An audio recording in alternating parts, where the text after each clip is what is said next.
sih riset ilmiah itu? Atau udah ada yang mikir gini, riset itu kayak penelitian. Lah, terus ilmiahnya? Katanya sih mahasiswa harus tahu tentang penelitian ini. Emang penting banget ya? Oke, daripada makin bingung, gimana kalau kita bahas lebih lanjut di webinar riset ilmiah yang diselenggarakan oleh SST Sultan Abdurrahman pada tanggal 31 Agustus 2021. Jangan lupa join ya dengan mendaftarkan diri pada personal kontak yang tersedia. Jangan sampai ketinggalan.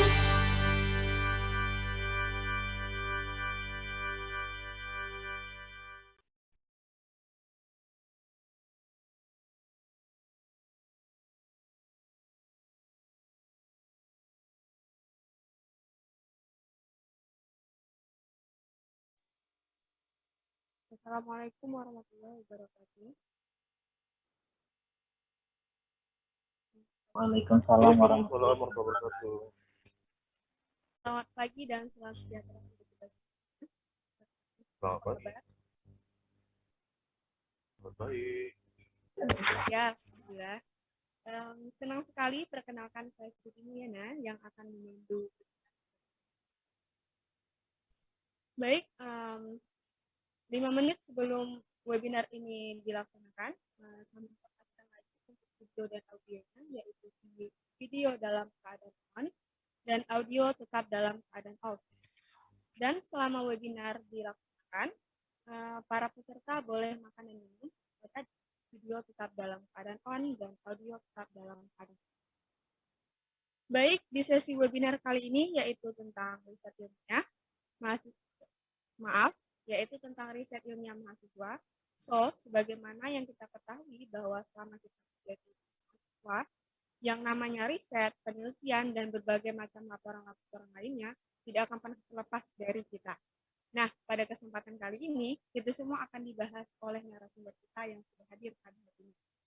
Beliau adalah seorang dosen bahasa Inggris sekaligus kaprodi untuk Tadris Bahasa Inggris di Sekolah Tinggi Agama Islam Negeri Sultan Abdurrahman. Jadi, riset-riset ini sudah tentu sudah di bawah pengalaman beliau. Beliau sudah sangat berpengalaman dalam hal ini. Langsung saja kita sapa narasumber kita, Mr. Ferry. Selamat pagi. Pagi, Lia. Apa kabar, Mister? Alhamdulillah sehat. Lia Baik sehat? Ya. Sehat juga, Mister. Baik, pemateri kita sudah hadir di hadapan kita semua. Sebelum kita mulai webinar kali ini, saya jelaskan juga, nanti di sesi pertama, pemateri akan memaparkan materinya selama kurang lebih 45 menit. Kemudian di sesi kedua akan ada tanya jawab dengan para peserta. Untuk itu, saya persilakan kepada Mr. Ferry untuk memaparkan materi. Silakan, Mr. Oke, thank you. Oke, well, assalamualaikum warahmatullahi wabarakatuh. Hello everyone. How are you?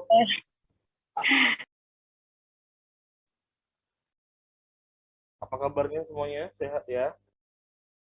Ini cuacanya lagi syahdu. Lagi hujan gerimis. Cuaca dingin. Masih pagi, belum ada perkuliahan. Pengennya itu narik selimut lagi. Ya nggak, Riz? Well, mungkin di sini udah banyak yang kenal saya ya, tapi mungkin ada juga yang dari non-prodi TBI. Jadi perkenalkan dulu, nama saya itu adalah Ferry Yonanta. You can call me Mr. Ferry, for sure. I'm from Tanjung Batu, jadi saya asalnya dari Tanjung Batu. Jadi saya berasal dari Kepri juga. Di Tanjung Pinang ini saya merantau ya, tapi kalau masuk sekarang Kepri ya saya nggak bilang merantau, tapi mungkin ya jalan-jalan lah, karena masih tanah kelahiran juga Kepri. Saya tamat S1-nya tahun 2013 akhir. Jadi apakah tepat waktu nggak, Mister? Enggak, kebetulan lulusnya di semester 9. Telatnya ngapa sih? Nyangkutnya di mana? cerita sedikit ya. Jadi kenapa sampai ke semester 9? Problemnya itu hanya satu yang menjadi problem dari mahasiswa-mahasiswa yang lulusnya lebih lama, yaitu tentang skripsi. Kemarin kalau nggak salah sama Mr. Fadil udah dibahas ya, apa itu skripsi, penelitian ilmiah itu seperti apa, riset itu seperti apa, ya sama, penelitian riset ya sama gitu kan. Tapi kalau mungkin mahasiswa, kalau kita ibaratkan penelitian itu masih dalam konteksnya abstrak, terutama untuk kita, karena kita belum jarang mengerjakan penelitian. Belum pernah mungkin bagi yang awal-awal semester ya. Mungkin yang udah semester atas nanti, atau mungkin yang udah pernah dengar-dengar ada senior nih, ada skripsi, ada penelitian, tapi bentuknya seperti apa, gambarnya seperti apa, mungkin masih banyak yang belum tahu gitu kan. Tapi bukan berarti tidak mustahil untuk tahu. Dan sekarang kan udah banyak nih mahasiswa yang diajak dosennya untuk penelitian kan. Kemarin aja udah ada yang sama Mr. Fadil conference, itu juga sudah bagian dari proses prosedurnya, kemudian lain-lainnya. Jadi back to story, kenapa kok jadi lambat gitu? Padahal kuliah itu teorinya selesai semester 6. Semester 7, semester 8 itu harusnya selesai dong. Kan tinggal PPL, praktik lapangan, terus ada KKN, ya pengabdian ke masyarakatnya, turun ke masyarakat, udah itu doang. Kok skripsinya nggak kelar? Sesusah itu kah skripsi? Banyak juga teman saya itu yang lulusnya sampai 14 semester. Tapi ada juga banyak yang lulusnya 7 semester. Jadi ada big question. Kenapa ada yang cepat? Kenapa ada yang lambat? Apa permasalahannya?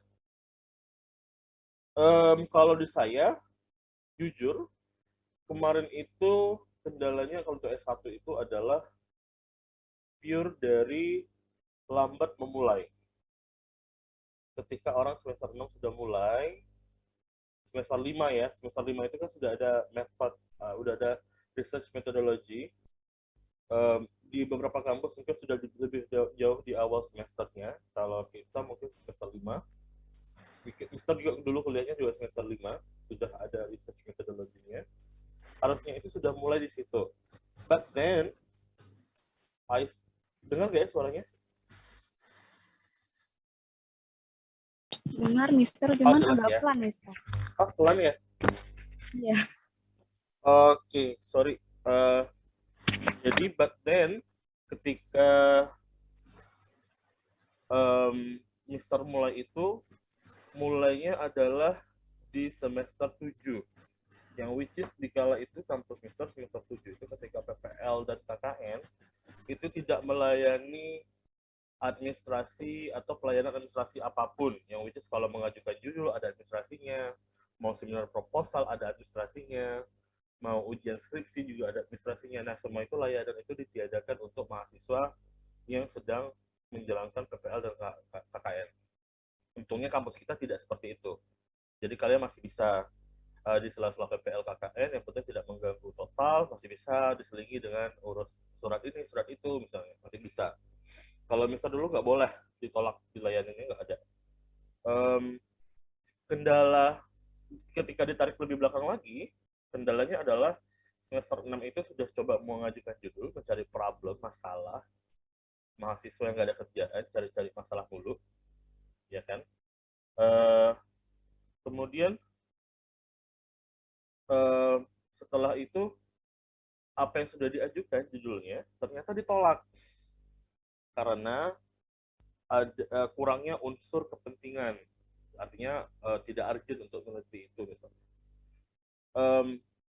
Ketika itu ya sebagai seorang mahasiswa yang baru pertama kali penelitian, mungkin belum banyak sharing sama yang lain, mental itu jadi hal yang sangat penting. Ketika kita dipatahkan semangat kita nggak boleh patah semangat sebenarnya.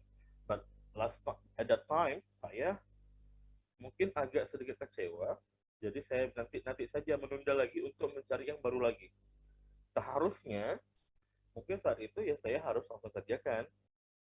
Jika salah, diperbaiki. Jika gagal, harus membuat yang baru. Seperti itu. Simple itu. Dan mental saya nggak siap, karena saya nggak tahu kalau ternyata seperti itu. Ternyata itu normal. itu adalah hal yang normal. Karena saya melihat teman-teman saya kok gampang ya di ACC, saya kok enggak ya. Kok kenapa sih itu bisa di ACC, saya enggak? Kenapa ini boleh, ini saya enggak? Seperti itu. Jadi ada problem-problem yang sifatnya mungkin bagi orang yang sudah memahami prosedurnya itu biasa, tapi bagi kita mungkin tidak biasa. Nah, pentingnya sharing seperti itu. Mungkin untuk hari ini, saya mungkin lebih tepatnya sharing dulu, karena untuk materi tidak banyak yang bisa saya tampilkan, karena juga termasuk mepet ya, si Eris ngubungin juga baru berapa hari yang lalu, 4 hari atau 5 hari yang lalu, dan in the middle of uh, another agenda, aktivitas lainnya untuk pengabdian masyarakat untuk prodi TBI. Jadi ada beberapa hal yang terkendala mengganggu persiapannya. Jadi mungkin hari ini karena juga waktunya 1 jam ya sesinya, jadi kita mungkin sharing banyaknya. Dan saya tidak mengambil banyak materi untuk riset secara keseluruhan karena itu banyak sekali. Jadi saya mungkin berharapnya kegiatan ini berkelanjutan untuk yang Harris kali ya, karena sebagai ketua himanya untuk mengadakan kegiatan ini, mungkin saya berharapnya berkelanjutan.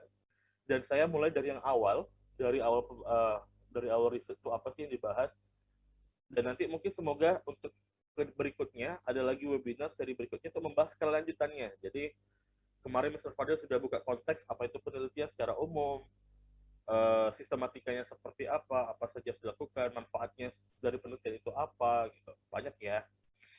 Nah, sekarang kalau kalian mau tahu, sekarang itu lagi proses adanya rekrutmen untuk beasiswa LPDP. Nanti di awal tahun itu biasanya ada beasiswa Australia Awards, itu S2 ya, S2, S3. Ada beasiswa Fulbright, Aminaf, S2, S3, itu ke Amerika, kalau Australia Awards ya Australia. Itu fully funded, semuanya ditanggung. Dan semua orang sekarang itu lagi berlomba-lomba, menggebu-gebu untuk mencoba itu. And I'm part of that one. Saya salah satunya. Akan berhasil atau enggak, wallahu alam, kita nggak tahu. Tapi namanya juga berusaha, mencoba, ya why not? Kita coba ya. Kita coba saja. Kita semuanya harus bisa berhasil untuk melakukan apa yang kita coba. Jangan takut gagal dulu.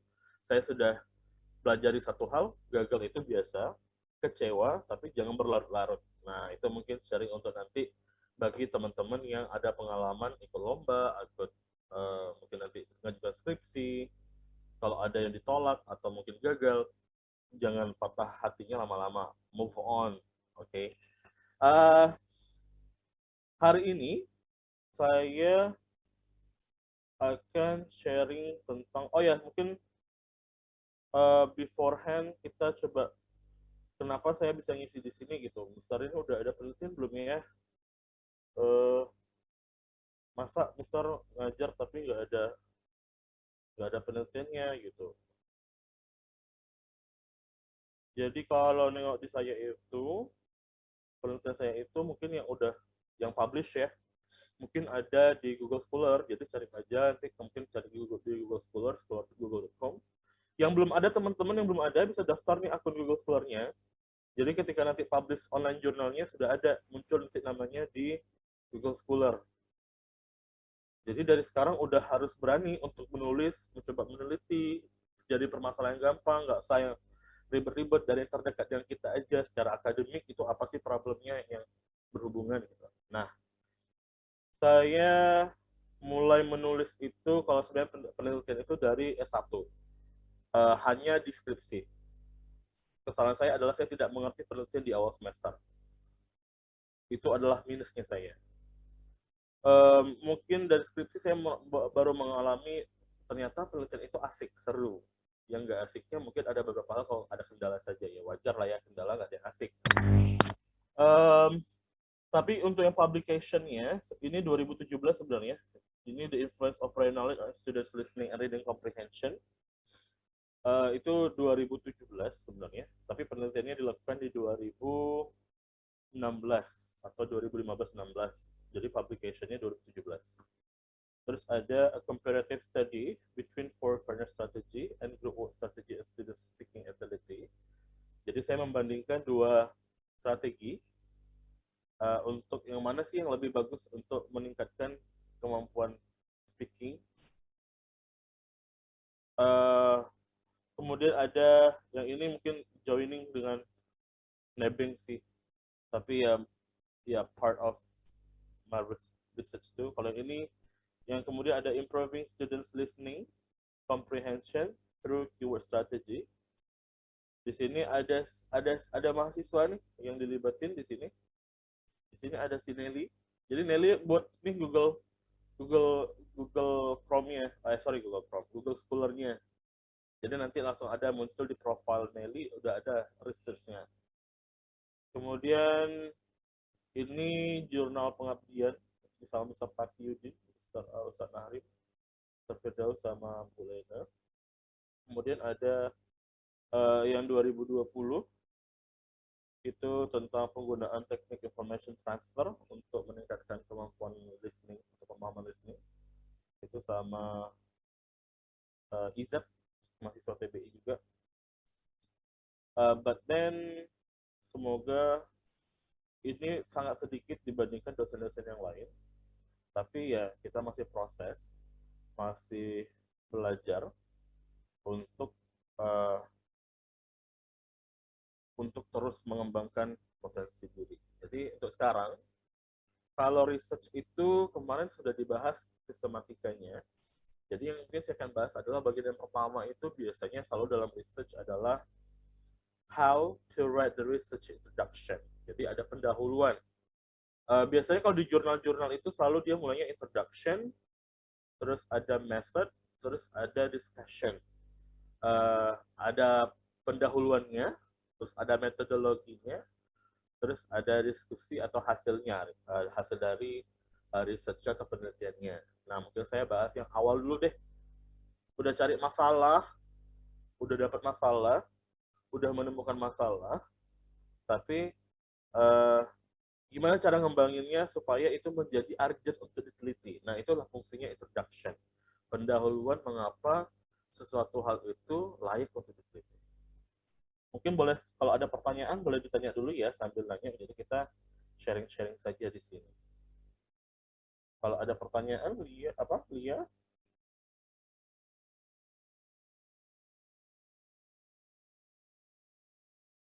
Belum ada ya?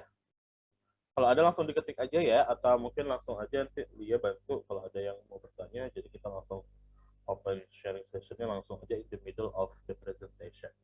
Jadi sambil di sini. Mungkin di sini ada yang non pro di TBI.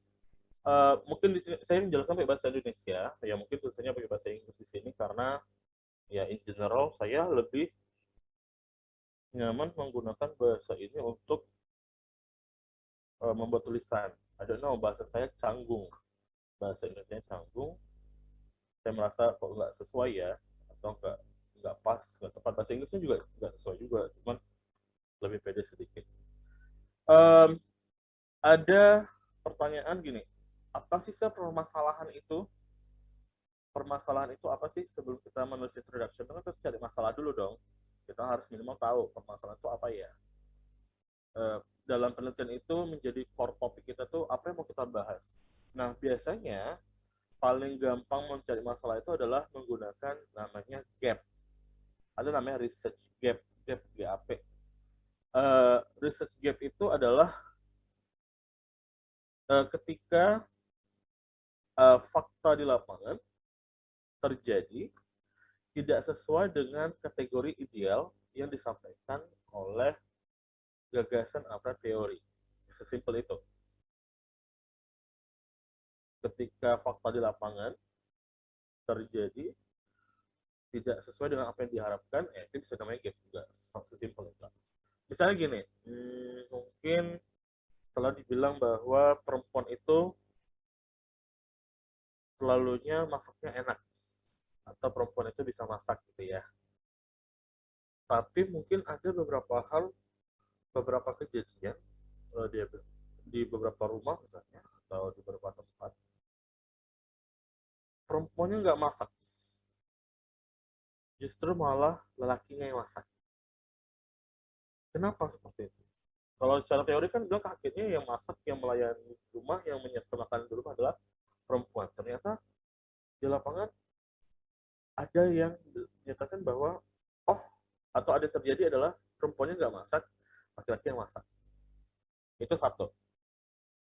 Kedua, contoh lainnya lagi, misalnya gini, sorry ya, I don't want to insult, saya juga, saya tidak mau masuk merendahkan atau apapun itu, tapi saya part juga ini, mungkin semuanya suka K-pop ya, bener kan? Katanya bilang bahwa kalau secara pakemnya, secara general teorinya, bahwa hanya perempuan yang menggunakan makeup, right? Tapi kalau di K-pop itu semuanya mau perempuan mau laki-laki pakai makeup, is it true? Right? Kenapa seperti itu? Itu ada gap di situ. Tapi ternyata sekarang ketika diperhatikan lagi, nggak cuma K-pop aja loh. Di dunia nyata juga laki-laki juga pakai makeup loh. Makeupnya itu apa sih? Ya bersihin muka, cleaning face. Jadi biasanya orang nggak jarang bersihin muka, mandi doang gitu. Kenapa itu seperti itu? Jadi gap itu ada yang bentuk positif, ada yang negatif. Jadi nggak mesti negatif semuanya. Ada yang positif, ada yang negatif. Dan dari gap ini jadi alasan orang ketertarikan untuk melakukan penelitian, mencari informasi mengapa bisa terjadi. Oke, kita lanjutin deh. Introduction itu apa sih? Jadi introduction itu harusnya menjawab pertanyaan apa yang sedang kita pelajari, apa yang sedang kita teliti. Why is it important a question? Kenapa ini penting sekali untuk dijawab? Kenapa penelitian kita ini harus dibaca orang? Kenapa penelitian kita ini harus dilakukan? Kemudian, apa yang kita ketahui tentang hal itu? Tentang penelitian kita itu, permasalahan itu, apa yang kita tahu dulu? Itu harus kita jelaskan di introduction atau pendahuluan itu. Kemudian,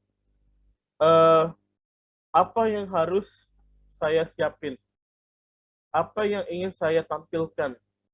Apa dasarnya, fundamentalnya yang saya akan sediakan itu apa? Teorinya apa? Pembahasannya apa? Itu yang kepada pembaca. Secara garis besar, kalau kita bicara dengan pendahuluan atau introduction, latar belakang, kalau kalian kan sering nulis makalah ya, latar belakang kan, sering membuat makalah atau makalah presentasi, pasti ada bagian pendahuluan dan ada latar belakang. Nah, pentingnya dalam menulis latar belakang atau introduction itu, biasanya kita menggunakan namanya adalah upside down triangle atau inverted triangle bola. Segitiga terbalik. Kalau lihat segitiga terbalik ini, ya kita coba.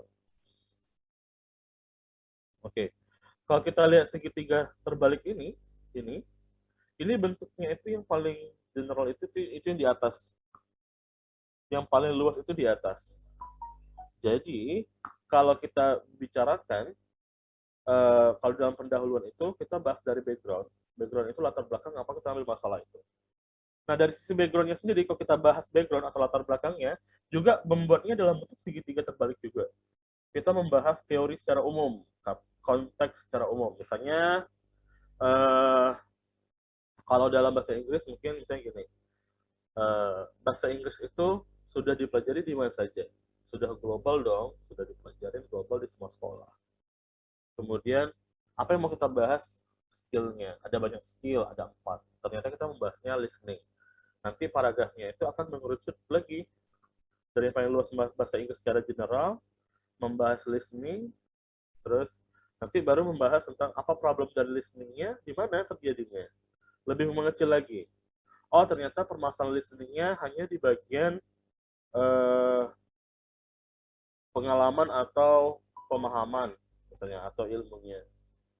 Oh, ternyata listeningnya bermasalah hanya dengan dia nggak bisa fokus dengerinnya. Oh, ternyata listeningnya hanya berhubungan dengan ternyata dia nggak tahu vocabulary-nya. Nah, sesimpel itu. Mengerucut itu, sedetail itu, sampai di ujungnya, nanti paragraf latar belakang itu diakhiri dengan judul kita. Itu latar belakang ya. Tapi kalau introduction, itu biasanya ada background, latar belakang, ada konteks kontekstual apa, dalam hal apa yang kita bahas tadi, dalam kontekstualnya di sekolah, di mana, seperti itu. Kemudian ada previous research, kita membawa penelitian sebelumnya, artinya ada research sebelumnya yang dibahas sebagai teorinya, perbandingannya. Kemudian ada kata kuncinya, referensi kuncinya seperti apa. Ini mungkin bagi yang udah ambil mata kuliah writing kali ya, mungkin udah ada, atau mungkin bukan mata kuliah writing, mungkin pernah bahasa Indonesia juga. Ketika kalian menulis menulis paragraf introduction, itu juga sama, teorinya menggunakan segitiga terbalik. Mulailah dengan kalimat umum, misalnya alasan mengapa kita harus melarang merokok. Nah, mulai kalimat dengan merokok itu sudah umum di Indonesia. Kemudian merokok itu banyak manfaat, ada negatif, ada positifnya misalnya.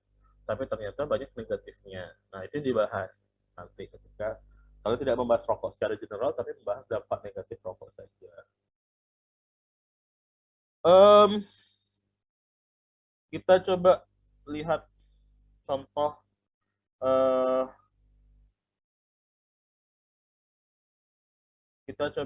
contoh dari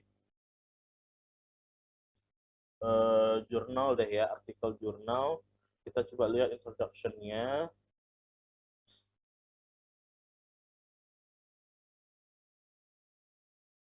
Apa aja sih yang dibahas gitu ya.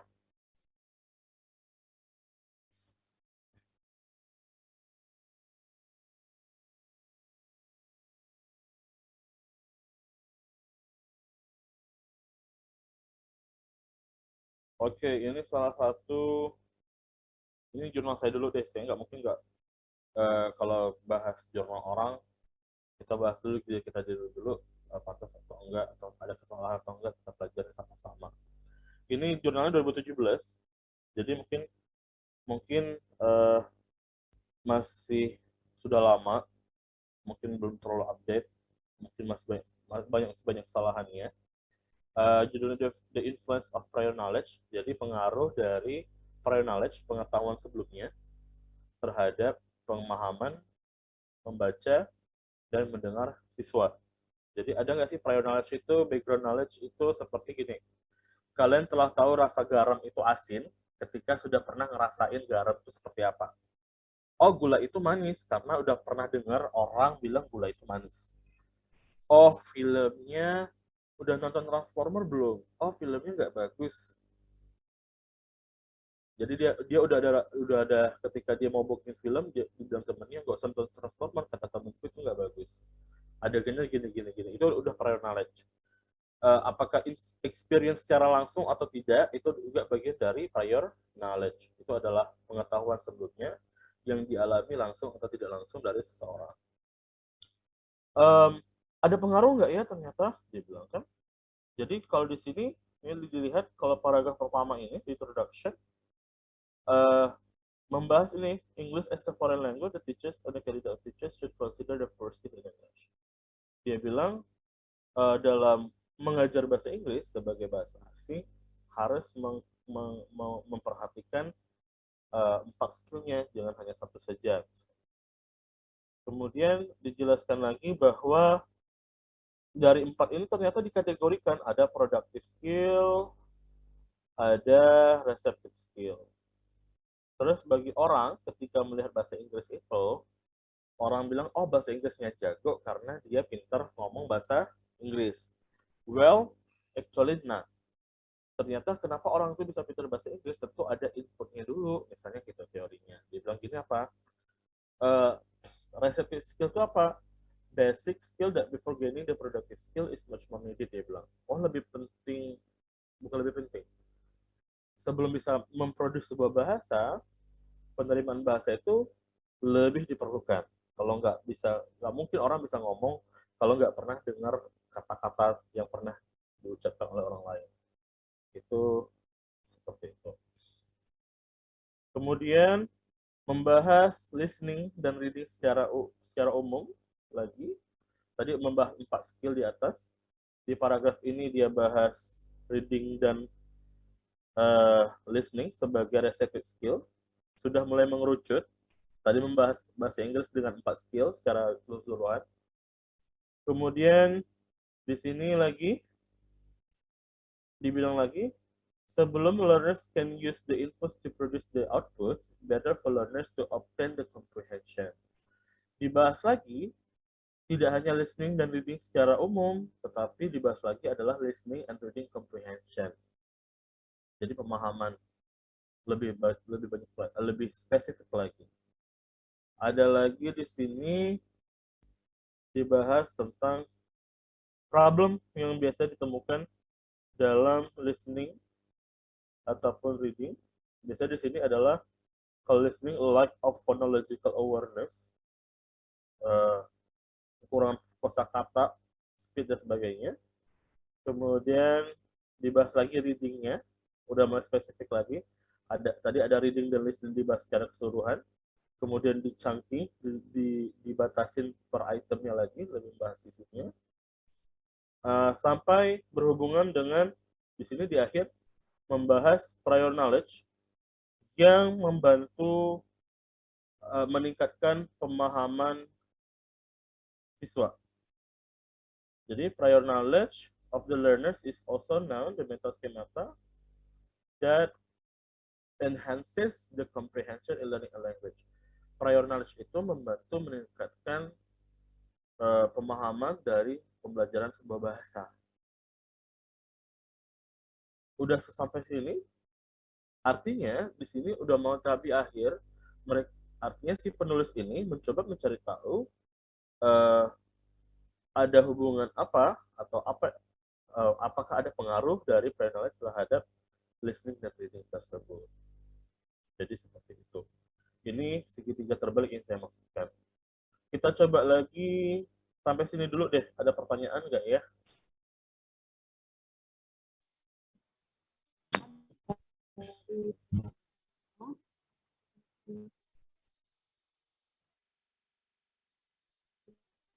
Jadi ini tahap pertama, kita mencoba mempelajari, mengulik di menulis latar belakang atau introduction itu, di pendahuluan itu seperti apa sih? Apakah boleh kita tulis, yang penting ya udah jadi apa yang kita mau teliti seperti apa. Dari awal kita udah bilang, oh saya mau telitinya tentang information transfer. Ternyata tadi di paragraf pertamanya nggak pernah dibahas, prior knowledge-nya nggak pernah disebut di paragraf tadi kan? Nggak ada di awal kan dibahas.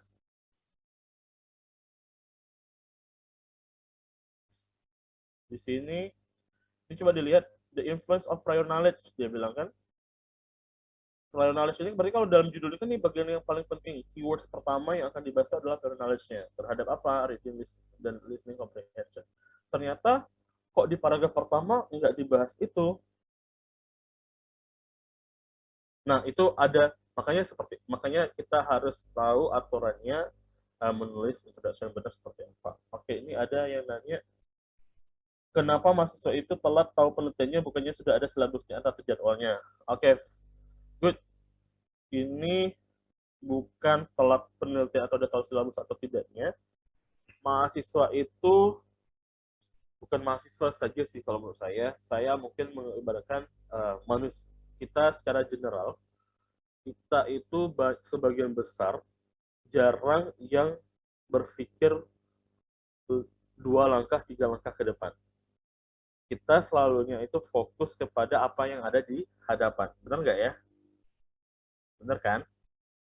Jadi bukan mahasiswa itu dia nggak tahu ada penelitian atau tidak. Kenapa nggak dari awal? Nah sama, kalau saya ya mungkin jadi mahasiswa, kalau masih ada hari besok mau dikerjain, kenapa harus hari ini?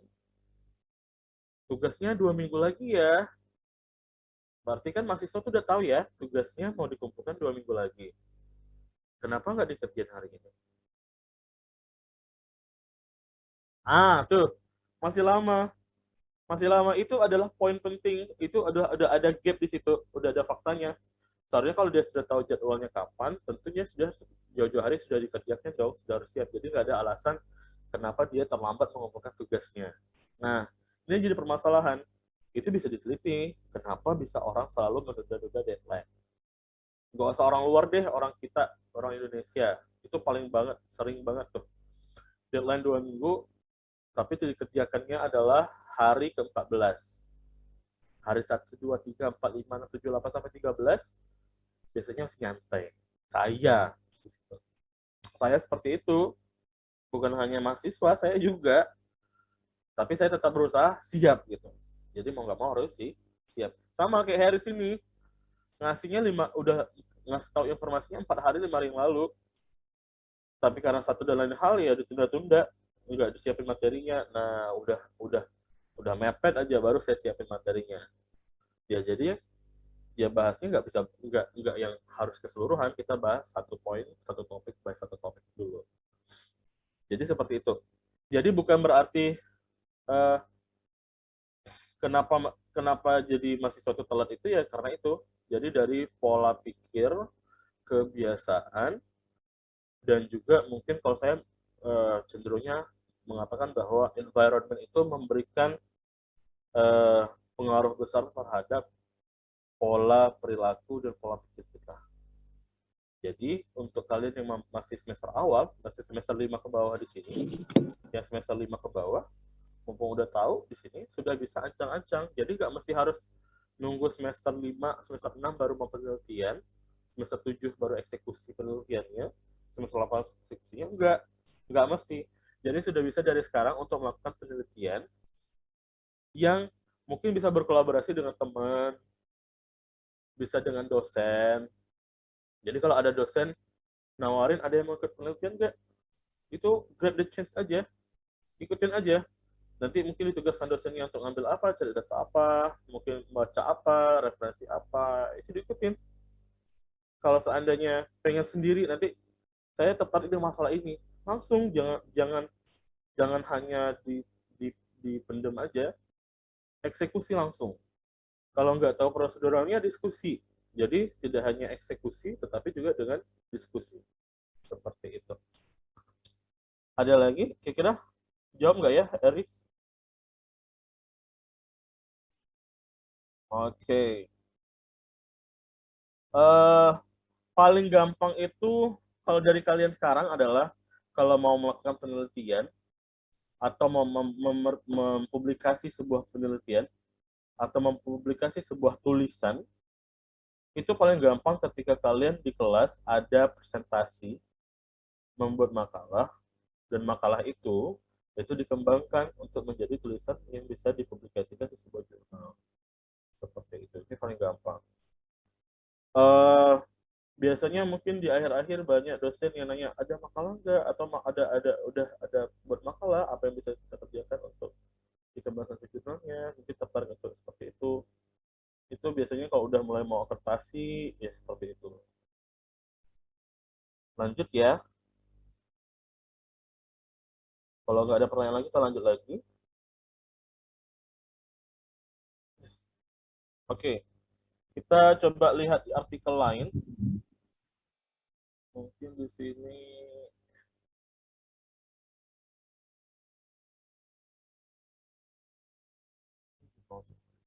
coba dicari. Ini saya tadi cuma baru-baru buka aja. Teaching practice during the pandemic outbreak, perceptions of pre-service English teacher. Jadi praktik mengajar selama masa pandemi bagi calon guru atau mahasiswa keguruan. Kita coba lihat PDF-nya.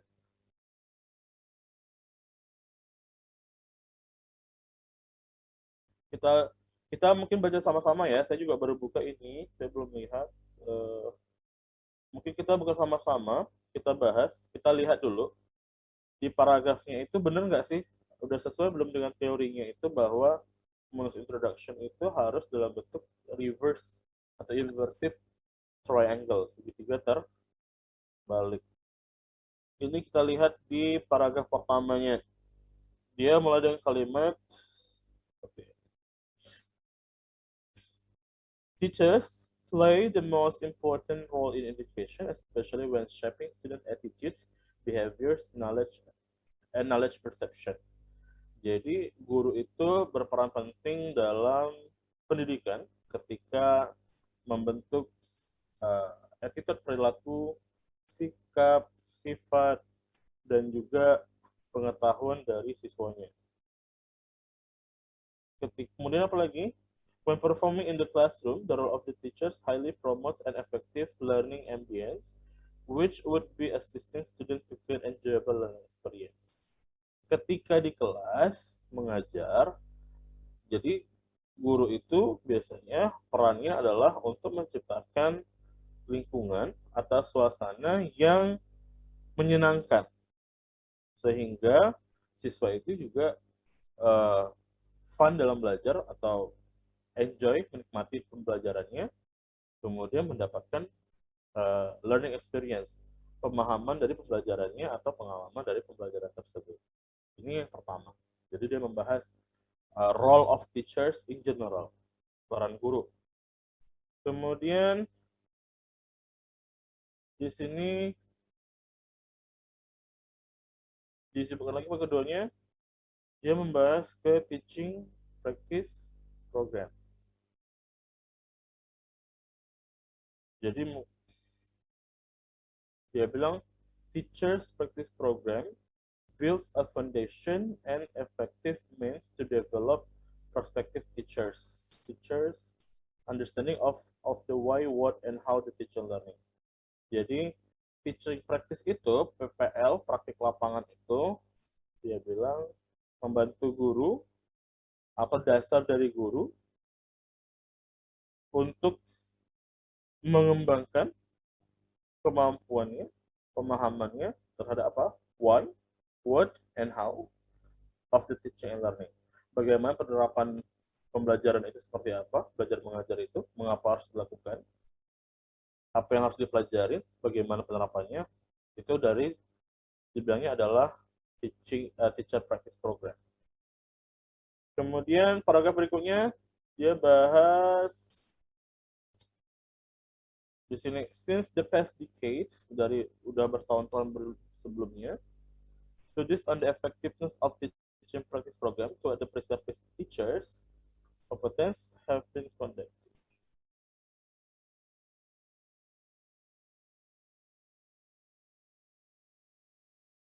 Dia membahas tentang manfaat program praktek lapangan itu seperti apa, pentingnya seperti apa. Kemudian kalau dari sini dulu, ini sudah mengarah ke segitiga terbalik atau belum? Saya mau tanya ke teman-teman semua. Ini baru saya bahas berapa paragraf ya? 1, 2, 3, 4. 3 paragraf. Yuk, monggo, siapa yang mau menyampaikannya? Kira-kira dari sini, dari yang saya sebutkan tadi, ini sudah membahas segitiga terbalik atau belum ya? Udah mengarah gitu.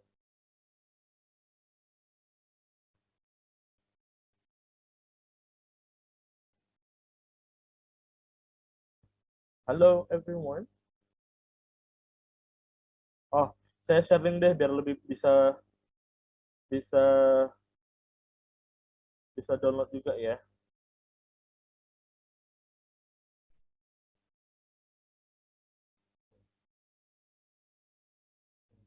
Sharingnya.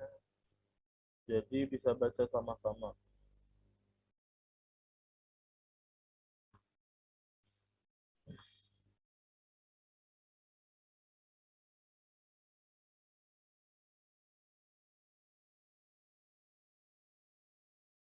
Halo. For the information, mungkin bisa prepare itu bulan Maret, Februari, Maret. Itu biasanya ada program YouGrad. YouGrad itu adalah ambil lagi dulu pengen. Program YouGrad itu adalah program pertukaran mahasiswa untuk belajar satu semester, satu fall season semesternya dalam musim tertentu. Itu di Amerika, itu seminimal-minimalnya itu sudah menyelesaikan satu semester perkuliahan. Maksimalnya itu masih ada satu semester atau mungkin 1 tahun akhir sebelum perkuliahannya masih akan selesai. Jadi itu untuk mahasiswa, kalau saya bilangnya semester 3 ke atas yang ini belum selesai perkuliahan. Itu belajar di Amerika. Kemarin itu udah ada si Izat ikut ya, Izat ya, Muhammad Izat itu udah coba apply, tapi mungkin belum rezekinya, belum ada, tapi masih bisa coba lagi Izat semester ini, semester depan. Kalau mau coba apply masih bisa lagi. Nah, itu dalam hal menulis aplikasinya itu biasanya diminta untuk membuat esai tentang diri dan tertentu. Dan ketika menulis esai tentang diri kita itu, tentang topik-topik tertentu itu gunakan teorinya juga sama dengan teori segitiga terbalik untuk membuat introduction-nya. Jadi bahas dari general dulu, baru bahas ke yang spesifik.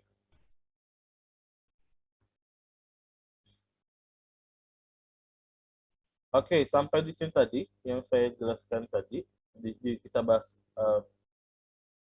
PDF ini. Apakah sudah mengarah ke segitiga terbalik atau belum ya? Itu pertanyaan saya. Kalau sudah, coba ada yang bisa menjelaskan sedikit saja dengan bahasa yang sederhana, arah kenapa bisa dalam bentuk segitiga terbalik yang sudah kita sebutkan tadi.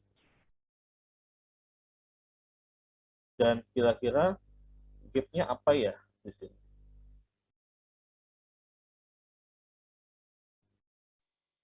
Silakan rekan-rekan di unmute aja kalau mau ngomong. Ya, silakan. Monggo.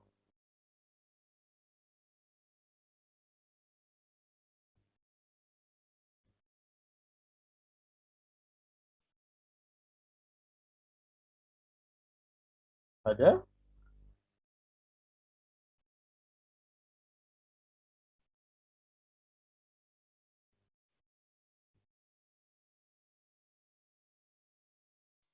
Kayaknya nggak ada, Mister. Karena Oke. mungkin malam, Mister. Hujan ya. Ya, Sip. Mister. Begitu kita lanjutin dulu materinya. Jadi, kalau yang kita bisa konklusikan adalah introduction atau pendahuluan itu biasanya itu harus mengandung apa? Ada statement of the goal of the study. Jadi ada tujuan dari penelitian itu atau research itu, mengapa ini dilakukan, kenapa dilakukan. Kemudian ada namanya set the context for your proposed project and must capture the reader's interest. Ketika kita menulis pendahuluan itu harus portray, betul-betul merefleksikan apa yang ingin kita sampaikan, dan juga itu mewakili dari pembaca yang inginkan. Seperti itu. Kemudian jelaskan background of your study atau your research, latar belakangnya harus dijelaskan dari apa di sini. Starting from a broad picture, narrowing in on your research question. Jadi dia mulai dari hal yang lebih luas, general, kemudian mengerucut ke arah research question kalian. Research question itu adalah hal yang mau kalian bahas tadi. Goalnya itu apa sih yang mau kalian cari tahu, apa sih yang mau diteliti di arah situ. Kemudian berikanlah pemahaman atau latar belakang yang cukup bagi pembaca untuk memahami konteks atau arah dari tulisan kalian atau dari arah penelitian kalian tersebut. Selanjutnya, di dalam introduction atau pendahuluan itu ada hal yang harus kalian jelaskan sedikit tentang research topik. Topik penelitiannya apa? Oke, so yang penting dia relevan. Kemudian di dalam pendahuluan, kami itu seringnya nulis kalimat sendiri. Well, kalau namanya ilmiah, kita harus menggunakan references. Jadi carilah referensi yang relevan dengan statement yang kita ucapkan, atau mulailah dengan referensi, kemudian diikuti dengan statement kalian. Itu ada dua cara menulis yang secara ilmiah itu seperti apa. Jadi ada boleh kita mengucapkan statement, mengucapkan argumen, diikuti dengan teori atau pendapat atau referensi dari ahli atau mungkin dari orang lain, buku, apa mungkin berita atau apapun itu, atau kebalikannya, kita mulai dari referensi, kemudian kita nyampaikan pendapat kita. Kemudian give enough references, kasih referensi yang cukup. Jadi nggak mungkin, sir saya nulisnya jurnal ini atau saya mau nulis penelitian ini, mau nulis skripsi saya, sumber saya 1 buku. Itu nggak cukup, nggak pernah cukup. Dan itu terjadi dengan beberapa mahasiswa yang saya temui dan beberapa kasus yang saya alami ketika kuliah, seperti itu. Mereka dengan bangga, saya bukunya ini 1 doang. Referensinya nggak nyampe 10. Itu nggak cukup untuk menulis sebuah skripsi atau sebuah riset ilmiah atau penelitian. Kenapa? Karena kita harus mencari banyak informasi, sumber yang relevan, yang sesuai atau mendukung dengan penelitian kita benar atau tidaknya. Kemudian, try to cite those who had the idea or ideas first. Yang tadi saya jelaskan. Jadi boleh kita citasi, kita kutip yang orang yang memiliki ide, pendapat atau informasi terkait dengan penelitian kita. Tetapi kalau bisa pilihlah dengan apa? Most recent and relevant. Jadi yang terbaru, yang paling update. Jadi kalau ada teori tahun 1945 dengan yang ada teori tahun 2015, harusnya yang dipilih adalah teori 2015 karena lebih update. Kalau mungkin biasanya kalau dalam penelitian itu biasanya dibatasin itu 5 tahun terakhir seharusnya. Tetapi kalau memang tidak ada ya nggak apa-apa yang tahun sebelum-sebelumnya. Tapi usahakan cari yang terbaru, recent, yang paling baru. Next. Oh ya, sering lagi problemnya adalah ketika menulis latar belakang itu, latar belakang itu adalah fondasi bahwa tentang penelitian kita. Jadi orang belum baca isi penelitian kita, tapi baca latar belakangnya udah tahu arahnya mau meneliti apa. Mister mau nanya, ini ada pertanyaan, minimal berapa buku ya untuk referensi? Kalau saya pribadi, ini masih sangat tidak cukup, tapi mungkin kategorinya kalau untuk beberapa penelitian itu mungkin agak sulit, minimal 15 deh. Kalau untuk skripsi itu minimal 15 referensi terpercaya, bukan referensi yang abal-abal. Referensi yang abal-abal itu seperti apa? Kalian kutip di website atau di blogspot atau mungkin Wikipedia, yang which is siapapun bisa nulis, tapi kita nggak tahu kredibilitas orang tersebut seperti apa. Mohon izin minum ya. Agak kering. Jadi untuk apa, Nevia, kalau saya pribadi standarnya ya mungkin 15, tapi kalau bisa lebih, why not? Sekarang udah banyak website gratis. Saya nggak ngajarin ya. Banyak website gratis, nanti mungkin saya bisa share. Ini yang paling sering saya gunakan, mungkin yang paling saya sering gunakan ini kali ya. Saya carinya dalam Bookfinder. Ini paling gampang kalau mencari referensi itu ya gini aja, cari aja yang website gratisan. Ya ini nggak bagus, tidak disarankan. Tetapi terkadang untuk orang bahasa Inggris itu mahal, harga buku itu mahal dan susah didapat. Saya pribadi aja susah mencari buku yang asli, karena mesennya harus dari Amazon atau apapun itu yang which is harus pakai credit card atau PayPal segala macam yang agak susah dijangkau, terutama bagi mahasiswa. Ini saya biasanya paling gampang saya ketik aja Bookfi di sini, Bookfinder gitu. Nanti ada macam-macam websitenya, macam-macam. Ini bisa dipakai. Nah, itu di sini bisa cari aja bukunya apa yang berhubungan dengan listening misalnya. Nanti muncul referensinya. Tinggal download, bisa jadi baca. Nanti apakah itu dimasukkan dalam referensi atau tidak, tapi menjadi sebagai bahan referensi, itu udah termasuk dengan referensinya. Udah termasuk buku banget. Di sini contoh saya tulis misalnya.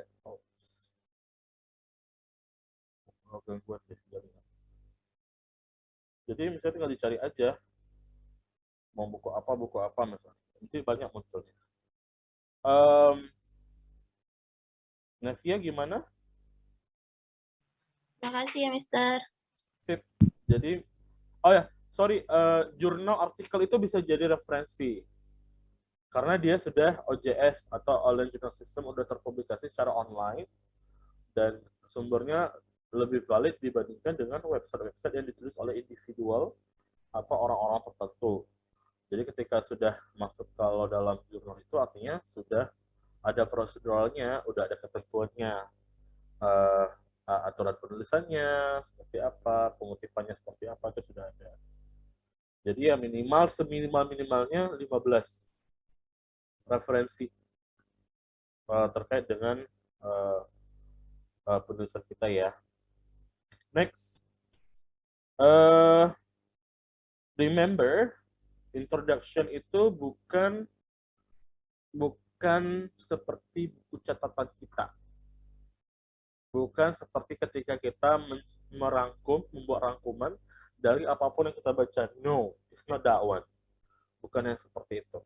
Ketika menulis pendahuluan, background itu latar belakang, itu lebih tepatnya adalah menuliskan apa yang ingin kita pahami, yang sudah kita pahami, yang sudah kita telaah, yang kita jelaskan di situ.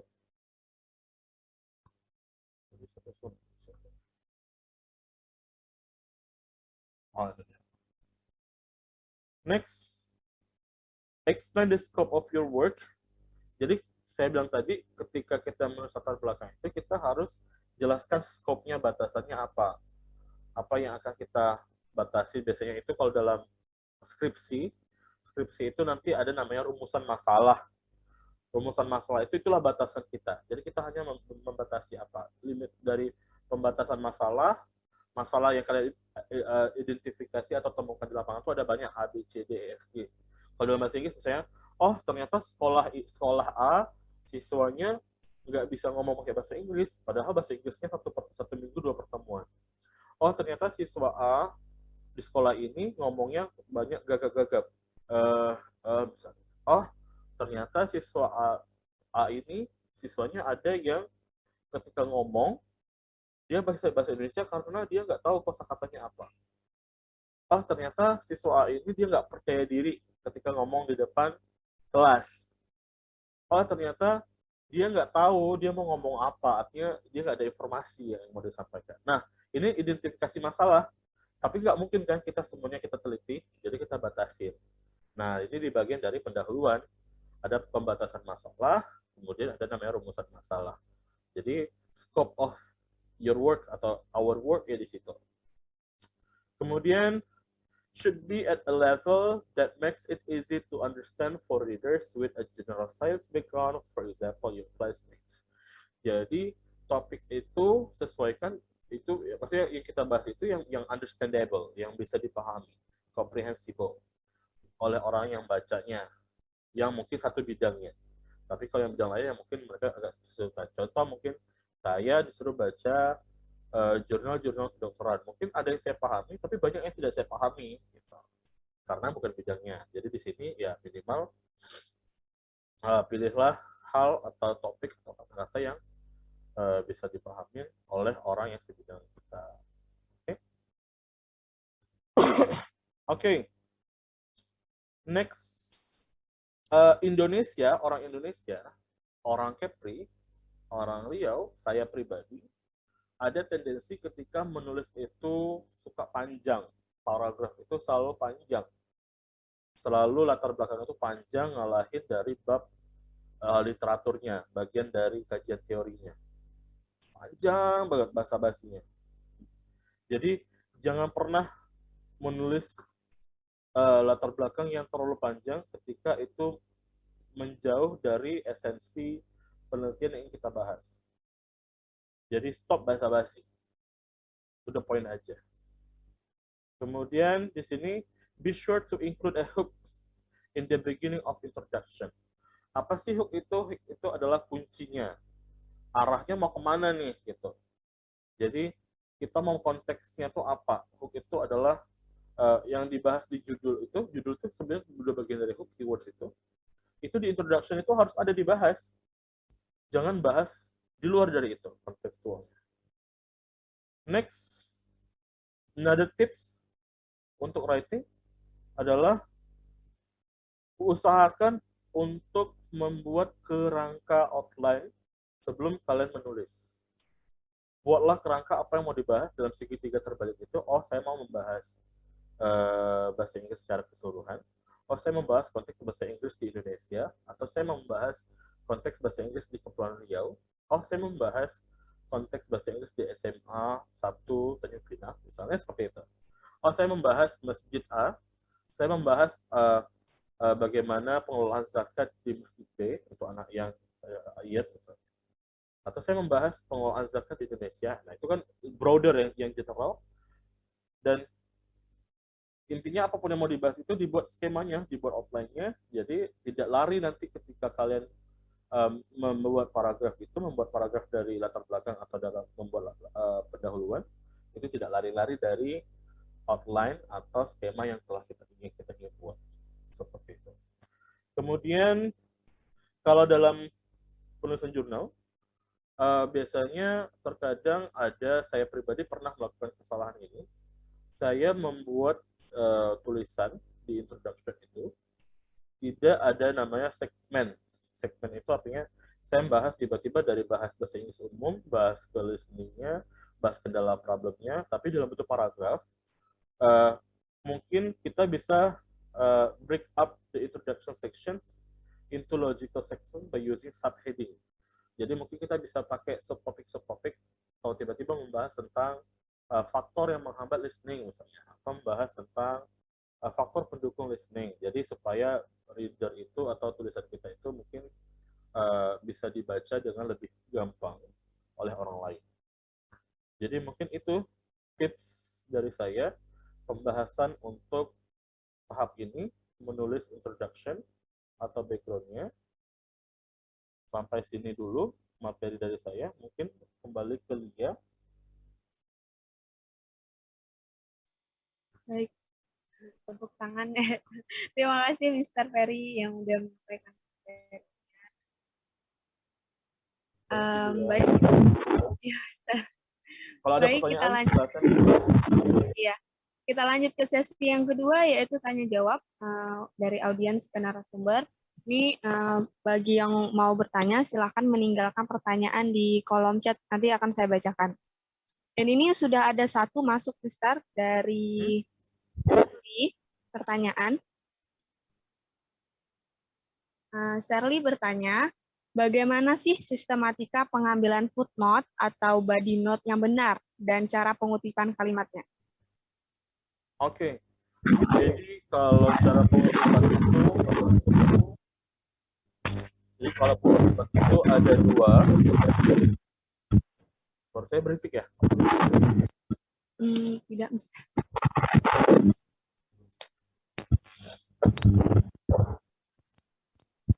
Sekarang jelas nggak ya? Dengar?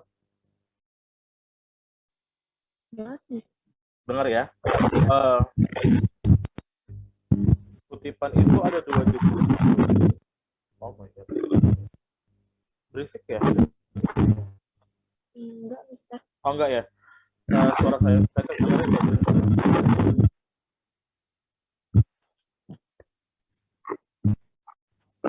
Coba pakai ya. Bentar.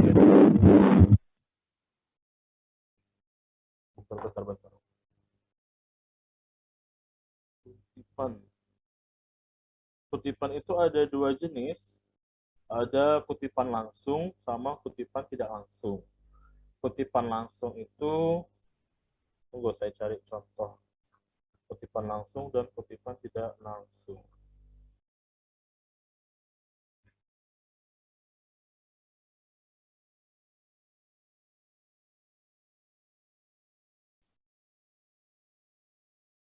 Bentar ya.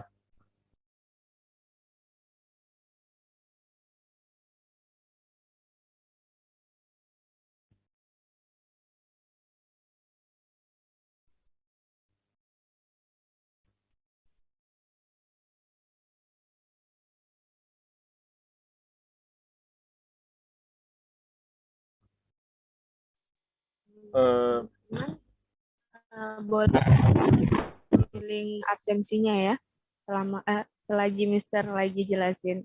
Enggak, misal lagi cari contohnya yang mana bisa tampilkan kutipan langsung dan kutipan tidak langsung.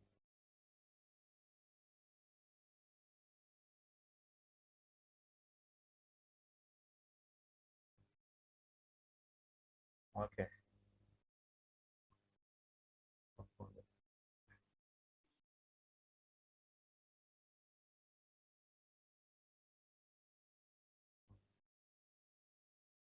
Oke, Shirley, jadi kalau kutipan itu bisa kutipan langsung atau tidak langsung. Kutipan langsung itu kita betul-betul mengutip kalimat itu dengan sama persis dari buku atau referensinya. Jadi tidak ada kata-kata yang dihilangkan. Ini contohnya biasanya kita menggunakan tanda kutip dua. Tanda petik dua bisa dilakukan dengan seperti ini. Kita mengutip semuanya sama persis. Ketika kutipan itu lebih dari 5 baris, kita harus membuat dia agak sedikit menjorok ke dalam. Kemudian tulis spasinya diubah menjadi spasi tunggal. Karena biasanya kalau dalam skripsi kita membuatnya spasi double atau multiple, spasi ganda. Kalau untuk kutipan yang lebih dari 5 baris, kutipan langsungnya itu bisa kita gunakan dengan spasi satu saja, tunggal. Kutipan tidak langsung itu ketika kita namanya itu paraphrase. Paraphrase itu kita menggunakan bahasa kita, tetapi inti atau esensi dari informasinya masih sama. Itu kutipan. Ini contoh skripsi saya S1. Zaman S1 saya kampusnya menyuruhnya memakai footnote. Footnote ini ada macam-macam jenisnya. Ada APA, ada Turabian, ada MLA, itu macam-macam aturannya. Jenis aturan dari pengutipan itu. Nanti kita mungkin akan ada sesi cara mengutip kali ya, bagaimana cara mensitasi sebuah tulisan, apakah sitasi kutip tulisan langsung atau sitasi tidak langsung, paraphrase seperti apa. Contoh lagi sekarang, mungkin kalau di sini di jurnal ini ya. Nah, ini jurnal siapa ya? Sorry, tadi deh jurnal yang kita bahas tadi. Di sini dia mengutipnya dengan menggunakan body note. Apa sih beda footnote sama body note? Kalau footnote itu dia di kaki seperti ini, di bagian bawah tulisan, di bagian bawah itu citasinya misalnya angka 14 ini. Ini adalah pendapat dari Storla and Edition misalnya. Ini referensinya disebutkan, kita merujuk referensinya di mana. Itu footnote, tapi dia letaknya di bawah. Kalau body note, ini body note, itu kita tidak membuat catatan di bawah, tidak membuat catatan kaki, tapi membuat langsung setelah kalimat dari yang kita rujuk. Apakah itu sitasi langsung ataupun sitasi tidak langsung. Nah, di sini. Jadi cukup dengan nama penulisnya, nama belakang, sama tahunnya, kemudian biasa juga dengan halaman. Nah, nanti biasanya pembaca ketika mencari referensi, dia tinggal melihat ini aja, tinggal melihat nama ini dengan tahunnya, atau ada halamannya, dia akan lihat di bagian daftar pustaka. Nah, nanti dia akan tahu, oh, tadi yang Al-Fala itu yang mana ya? Nah, ini dia. Ini referensinya. Seperti itu. Jadi cukup dengan nama orang dan tahun itu body note. Itu lebih yang sekarang yang paling banyak digunakan adalah body note. Karena mungkin kalau menurut saya body note itu lebih efisien, tidak banyak menghabiskan kertas atau mungkin pages. Jadi orang akan fokus banyak kepada kontennya, isi dari ideas yang disampaikan oleh penulisnya atau penelitinya. Mungkin seperti itu. Mungkin dari ESA, yang Student Association, boleh dijadwalkan nih untuk seri berikutnya mungkin bisa dibahas tentang bagaimana cara mensitasi tulisan ilmiah sehingga tidak terindikasi plagiasi. Kebanyakan orang itu adalah ketika dia mengutip tulisan orang lain tapi tidak menyebutkan siapa penulisnya. Sehingga ini terindikasi plagiasi. Ada juga orang yang copy paste aja, jadi copy paste bulat-bulat tapi tidak sesuai dengan aturan sitasi langsung dan tidak langsung, sehingga ketika diuji plagiasi secara pakai mesinnya, secara online atau apa, banyak plagiasinya ditemukan. Karena apa? Dia tidak paham, kurang memahami bagaimana cara mensitasi pemikiran orang lain atau pendapat orang lain dari sebuah tulisan di jurnal atau mungkin sebuah buku, sehingga mesin pencari itu mengindikasi itu plagiasi seperti itu. Dan itu untuk tulisan ilmiah haram hukumnya plagiasi itu. Hukumnya haram. Even untuk mengutip tulisan sendiri itu pun ada aturannya, harus menyebutkan kita juga. Jadi mungkin saya ada contoh, saya mengutip tulisan saya sendiri lah. Misalnya contoh di sini deh ya. Kita lihat deh. Mengutip tulisan sendiri itu seperti apa sih? Disebutkan juga nggak sih? Kan Mr. Ferry ngutip tulisan dia sendiri gitu. Bagaimana cara, apakah harus disebutkan atau enggak misalnya? Oke, ini kita cari ya. Sorry.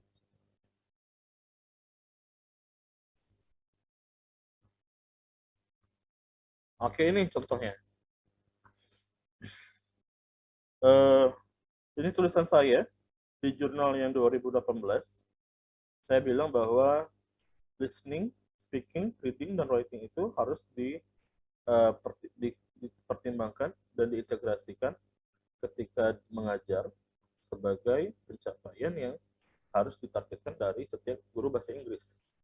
Ini kalimatnya tidak sama persis, bentuk paraphrase, tapi esensinya masih sama.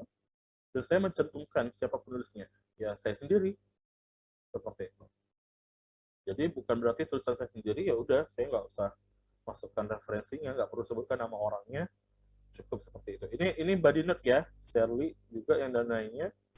Ini jadi kalau saya menggunakan body note, jadi dalam body note itu bisa dalam kurungnya nama tahun, bisa dengan sistem seperti ini. Kita menyebutkan nama siapa yang ahlinya, terus pendapatnya apa, terus ada tahun dan halaman mana yang dia pakai. Jadi di sini referensinya mungkin kalau di sini saya Yonanta 2018, Yonanta 2018 yang di sini, yang jurnal Prada ini di halaman berapa ya? Halaman 13 kalau nggak salah. Nah, seperti itu. Kira-kira seperti itu. Jadi kita tunggu dari ESA untuk mengadakan seri berikutnya tentang apa, karena waktunya juga pendek ya, 1 jam. Ini juga saya udah jam 9.30 ada kegiatan lain lagi. Mungkin kita bisa berlanjut di sesi berikutnya dengan narasumber lainnya yang juga bisa memberikan informasi tersebut. Nanti ada kemarin kalau nggak salah, kalau ada nanya statistik, kita bisa datangkan nanti yang isinya dosen statistik, jadi langsung belajar sama ahlinya. Untuk penelitian kuantitatif itu kan menggunakan analisis statistik misalnya. Jadi kayak mana sih analisisnya? Seperti itu. Kayak tadi di tulisan saya itu ada analisis MANOVA. Apa sih analisis MANOVA? Ada analisis t-test misalnya. Apa sih t-test itu misalnya? Seperti itu. Nah, ini statistik. Orang statistik itu yang pakar ahlinya bisa menjelaskan seperti itu. Oke, mungkin ada lagi. Kalau nggak ada mungkin cukup ya. Lia. Satu lagi. Ada satu lagi. Oke. Pertanyaannya, apa saja permasalahan yang sering terjadi selama melakukan penelitian? Oke, selama penelitian paling sering terjadi masalahnya adalah kurang konsisten. Kurang konsisten itu dalam artian itu kita harus menjaga semangat kita untuk terus tekun ketika ada revisi dari ini kalau skripsi ya, saya bahasnya skripsi. Ketika ada revisian dari penguji atau dari dosen pembimbing, kita selalu kayaknya patah semangat, males-malesan, nanti aja lah, hari ini dikasih koreksi nih, hari ini bimbingan, ada revisi, ada dicari informasinya lagi, tambah teorinya, tapi dia nunda besok-besok. Nah, itu adalah permasalahan utama ketika kita suka menunda. Kita tidak konsisten artinya. Permasalahan secara umum, yang kedua, kalau dalam penelitian secara umum, itu adalah kurangnya referensi. Kurangnya referensi biasanya terjadi karena kita kurang membaca. Jadi ketika kita mau tertarik nih, sudah ada ketertarikan dengan bidang tertentu, seperti saya misalnya. Ketika S1 itu saya jujur, saya itu prosedurnya agak berbeda dengan orang lain. saya langsung memilih interest saya. Saya berawal dari interest saya untuk memulai penelitian. Saya tertariknya dengan apa? Saya mau menelitinya tentang listening waktu itu, karena saya merasa saya kurang dengan listening. Saya berangkat dari meneliti tentang listening. Dari listening itu saya baru observasi di lapangan, apa saja sih kendala problem yang dihadapi oleh siswa dalam listening.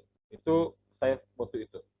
Dan kendala dari yang dihadapinya adalah ketika kita dihadapi dengan prosedural administrasi yang agak ribet. Gitu aja.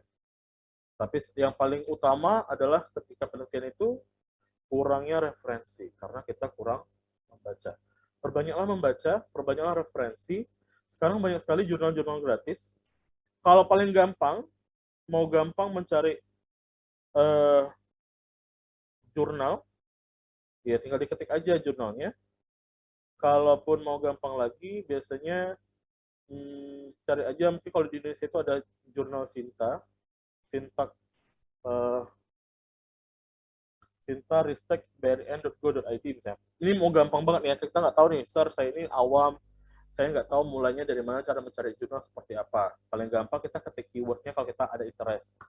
Kalau kita nggak ada interest, kita nggak tahu nih, saya nggak tahu interestnya apa, saya belum tahu nih mau meneliti tentang apa. Artinya saya sekedar membaca-baca saja. Jadi mungkin kalau saya mungkin paling gampangnya ya ini, cari aja authors, atau cari aja subjeknya, bahasa Inggris atau English, atau authors, ya udah cari aja penulisnya siapa di sini. Klik aja orangnya, nanti ada jurnalnya. Atau cari aja di Google Scholar misalnya. Itu paling gampang seperti itu. Misalnya saya pengennya English, misalnya. Saya carinya English. Aja. Saya tertariknya dengan bahasa Inggris misalnya. Ketik aja English. Dan nanti akan ada opsi dari penulis, dari affiliation atau institusinya, atau mungkin jurnal-jurnal yang berhubungan dengan bahasa Inggris beserta kampusnya. Ini untuk Indonesia ya, konteks Indonesia saja. Artinya dari konteks Indonesia saja sudah banyak referensi yang bisa kalian baca-baca untuk sorry, saya nggak share screen. Sorry, maaf. Saya ngomong tadi kalian terbayang-bayang aja di awang-awang. Oke, caranya kalian cukup kalau mencari referensi itu, kalau bingung ya, nggak tahu interestnya apa. Saya belum tahu interest saya apa, saya belum tahu ketertarikan saya mau ngarah kemana gitu.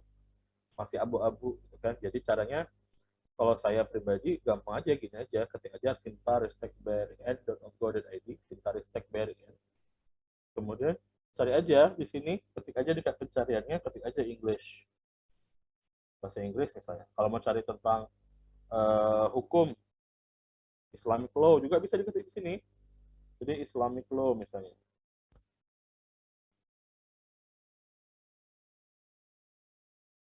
Dan akan muncul opsi-opsi apa yang bisa kita baca. Ini ada jurnal Mizan, ada jurnal Al-Azhar. Nah, nanti diklik aja. Nanti baru kunjungi website dari jurnal-jurnalnya, seperti itu, untuk menambah referensi.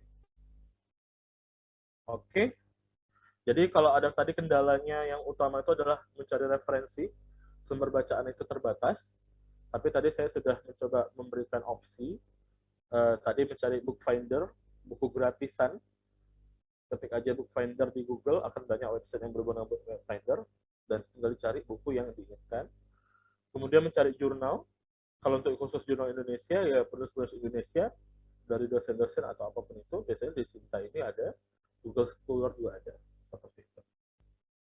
Ada lagi, Lia? Udah habis, Mister. Oke. Baik, rekan. Halo, Mister. Mungkin closing aja lah ya, dari saya. Thank you so much, Esa, sudah mengundang saya untuk menjadi narasumber.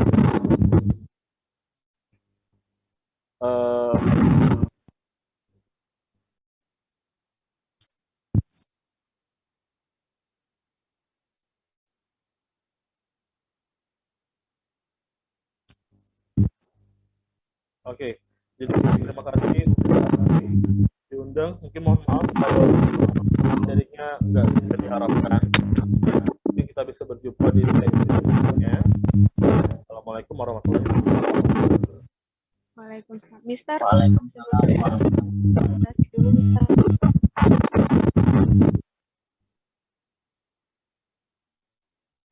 Buat dokumentasi, Mister. Boleh, boleh, boleh.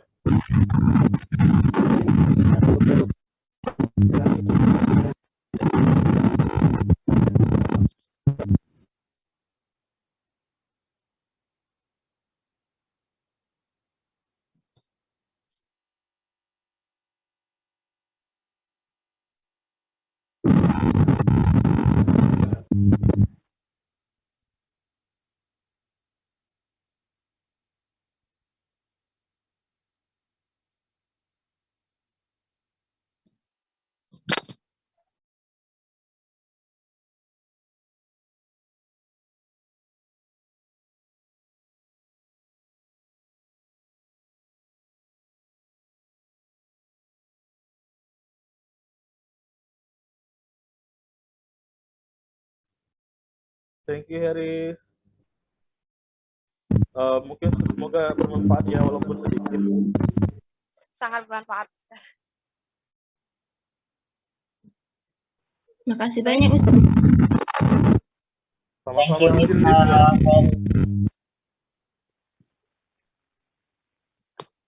Oke, see you. Izin lift. See you, Mister.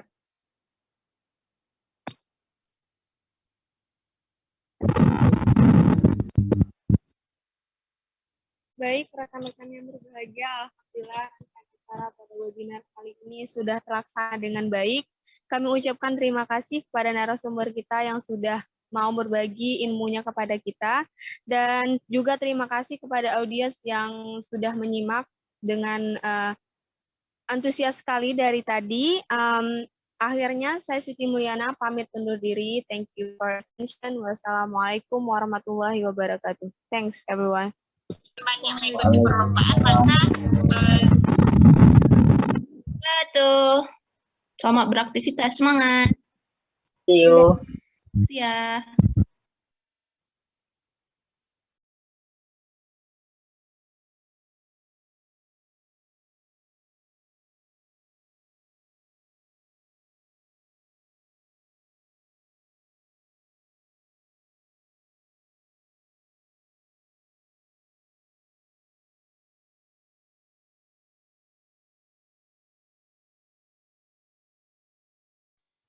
Kayak mau perang kan lagunya. Soalnya